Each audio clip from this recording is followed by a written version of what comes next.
Right సరిగా రాత్రి వరకు కవిత ఇంటి వద్ద హైడ్రామా గేటు తోసుకొని లోపలికి వెళ్లిన కేటీఆర్ హరీష్ ఈడీ అధికారులతో కేటీఆర్ వాగ్వాదం వారెంట్ చూపించడంతో సైలెంట్ అయిపోయారట.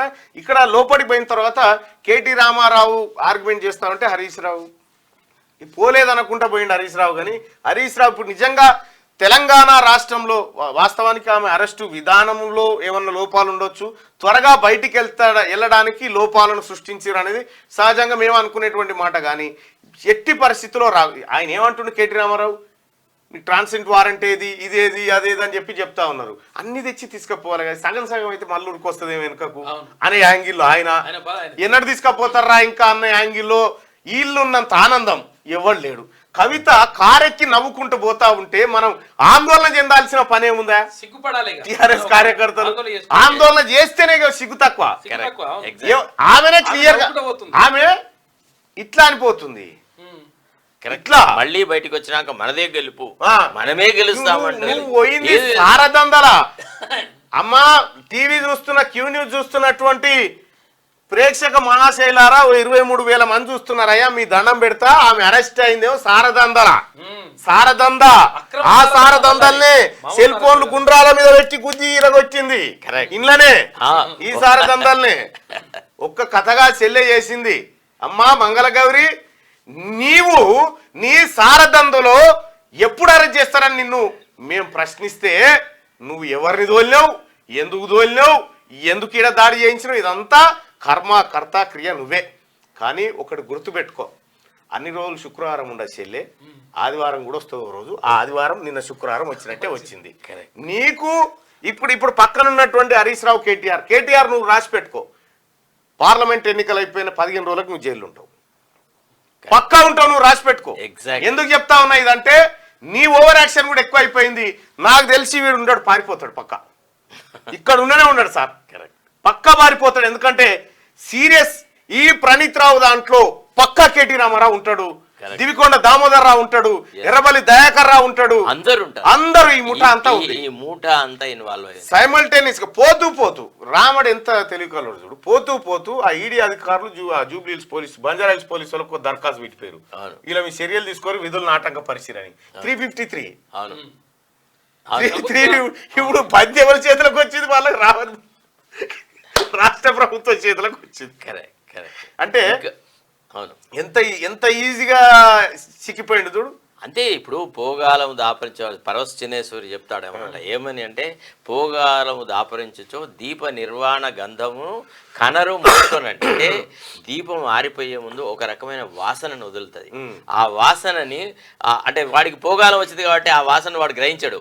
అదే బతికుండాల్సిన ఆశ ఉన్నవాడైతే ఏం చేస్తాడంటే ఆ వాసన అరే ఏదో ప్రమాదం చేస్తాడు, దూరం పోతాడు.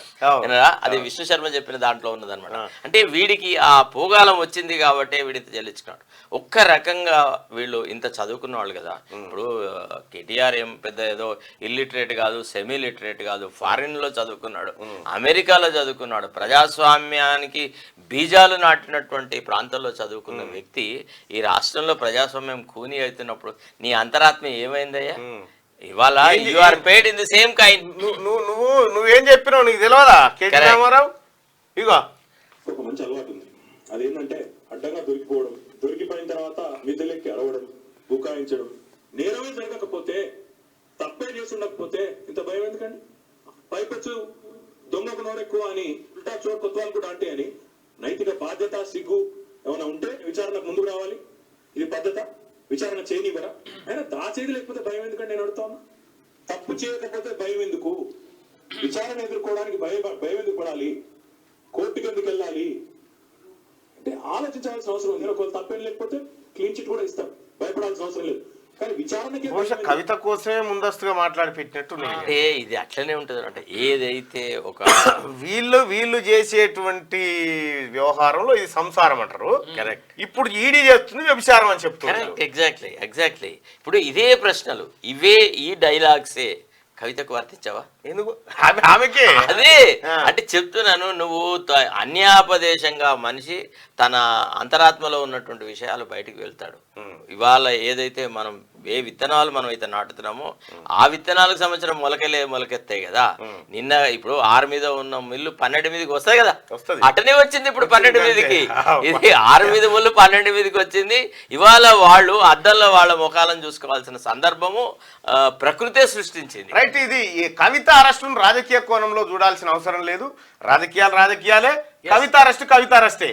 ఇప్పుడు ఇక్కడ కవితను అరెస్ట్ చేసి చూపెట్టినాం అనేటువంటి క్రెడిట్ ఎవరికి ఇవ్వాల్సిన పని లేదు, అవసరం లేదు. అసలు ఈ పని ఎప్పుడో చేయాల్సింది. లోపాయకారి ఒప్పందాల ప్రకారంగా కవితను అరెస్ట్ చేయడంలో కావాలనే జాప్యం చేశారు.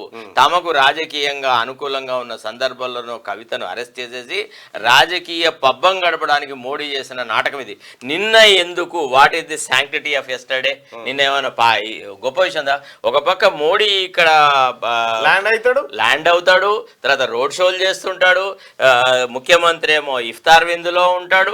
అందరూ అన్ని రకాలుగా ఉన్నప్పుడు బీఆర్ఎస్ బీజేపీ ఒకటి కాదు, మేము వ్యతిరేకము, నిజానికి బీఆర్ఎస్ మీద మేమే దుందుడుకు చర్యలు తీసుకున్నాము, కాంగ్రెస్ తీసుకోవట్లేదు అనే ఒక నెరేటివ్ బిల్డప్ చేయడానికి ఎందుకు ఈ నాటకం చేశారు. ఇప్పుడు ఈడీ ఇచ్చినటువంటి కంప్లైంట్ ను గౌరవిస్తూ కేటీ రామారావు మీద ఎఫ్ఐఆర్ కట్టిరు. కరెక్ట్. మీ ఈడీని కాంగ్రెస్ పార్టీ గౌరవించినంతగా బీజేపీ గౌరవిస్తలేదు.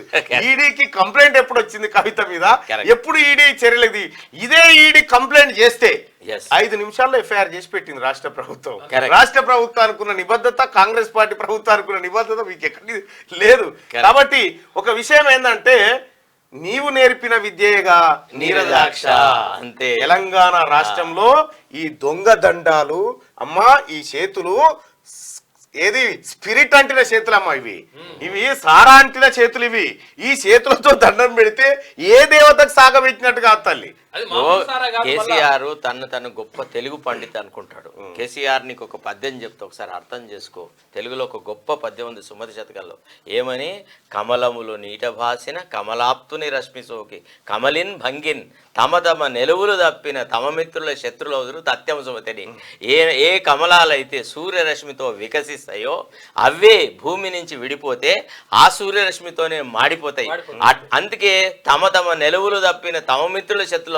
నువ్వు ఎవడెవడినైతే భుజాల మీద ఎత్తుకున్నావో వాళ్ళందరూ ఇవాళ పోయి అయితే బీఆర్ఎస్ పార్టీలోనన్నా చేరినారు, లేకపోతే కాంగ్రెస్ పంచలోనన్నా చేరినారు. నువ్వు అంతేందుకు కవిత అరెస్ట్ అవుతుంటే జిహెచ్ఎంసీ పరిధిలో ఉన్న ఒక్క ఎమ్మెల్యే రాలేడికి? ఎందుకు వస్తాడు? ఒక్క కార్పొరేటర్ రాలే. కరెక్ట్. నువ్వు వాళ్ళని బానిసలుగా, అరే ఎన్నడన్న ముఖ్యమంత్రి తన ఎమ్మెల్యేలతో మాట్లాడినాడా, కార్యకర్తలతో మాట్లాడినాడా, పార్టీ వాళ్ళతో ఏది చెప్పినా ఎవడేం చెప్పులేదు. ఆల్ ఇండియా ప్రసారాలు, నిలయ విద్వాంసుల వాద్య గోష్ఠి, అందరూ చప్పట్లు కొట్టలేదు తప్ప చర్చ లేదు, కార్యక్రమాలు. రైట్. కవిత అంశాన్ని మొదటగా తీసుకుందాం. ఇక వెలుగు దినపత్రికలో కవిత అంశం ఇది ఉంటే మిగతా వార్తలు కూడా కవర్ చేస్తాం. కానీ ఈ ప్రధానమైనటువంటి వార్తాపత్రికలు కవిత ఇష్యూని ఎట్లా కవర్ చేసినాయి అనేది ఒకటిగా